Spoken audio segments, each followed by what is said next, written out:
कि एक बार लंका से 8 जहाज सोने के, ये 8वीं 9वीं शताब्दी की बात है, जहाज सोने के यहाँ भेजे गए और कराची के बंदरगाह पर उतरे। इतनी बड़ी संपत्ति या इतना बड़ा जो खजाना है, उसे लुटेरों की जब उसमें आया जानकारी में, तो जितने ये अफगान साइड के लुटेरे थे ये सब उस पर टूटे और उसके लालच में जगह जगह उन्होंने लूटपाट की। उनमें से ही लुटेरा एक मोहम्मद गजनवी था, जिसने भी आक्रमण किया और उसने भारत के जगह जगह स्थानों पर लूटपाट की। वह एक नियोजित लुटेरा था, सेना लेकर के चलता था। उसने भारतवर्ष के विभिन्न स्थानों में से 1025 में यानी 1025 में सोमनाथ के मंदिर पर आक्रमण किया।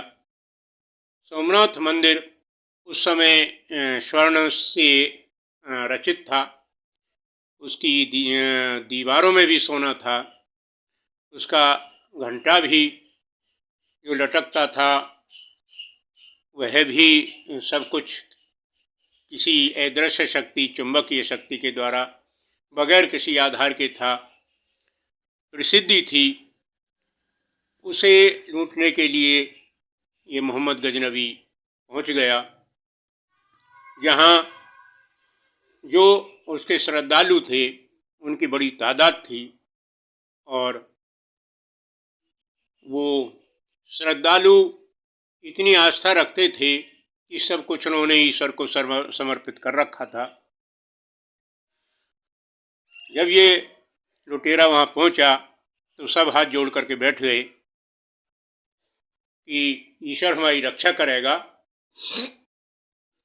अब इनके वहां पहुंच जाने से उस पर कोई फर्क नहीं पड़ा और उसने तलवार के बल से 500 साधुओं को काट दिया और सोना लेकर के वो लुटेरा चला गया। खैर, परिणाम तो उसका उसे बहुत बुरा भुगतना पड़ा, लेकिन उन साधुओं की निष्क्रियता देखिए कि वो केवल ईश्वर के सहारे बैठे रहे और सबकी गर्दनें वो काट करके चला गया। क्या ईश्वर ने आपसे ये कह दिया है कि आप चुप बैठे रहिए, निष्क्रिय बैठिए, जब आपको शरीर के अंग दे रखे हैं, आपके हाथ दे रखे हैं, पैर दे रखे हैं, बुद्धि दे रखी है, इतना अच्छा शरीर ईश्वर ने आपको अपनी रक्षा के लिए दे रखा है, तो आपने सहज ही सी सर कटा लिए।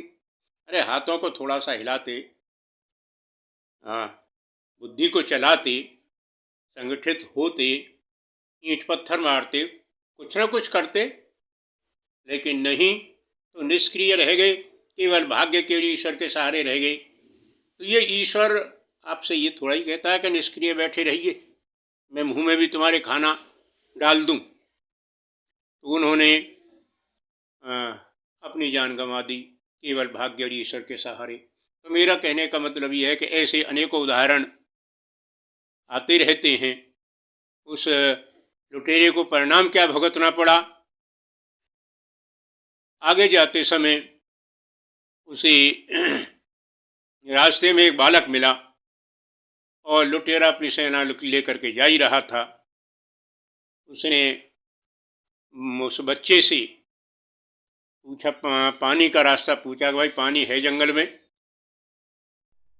बच्चे से उसने रास्ता पूछा कि भाई पानी के लिए कोई यहाँ तालाब या कोई चीज़ ऐसी है कि हम प्यासे हैं और हमारी सेना प्यास से तड़प के मर जाएगी। तो वो बालक के रूप में ईश्वर ही हो सकते हैं, उन्होंने उसे उल्टा रास्ता बता दिया और उसका परिणाम ये हुआ कि उसे पानी कहीं में नहीं मिला और तड़प तड़प के वो स्वयं मर गया और उसकी सारी सेना समाप्त हो गई।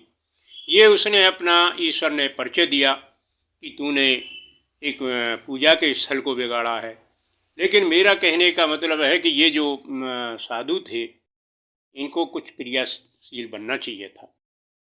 एक और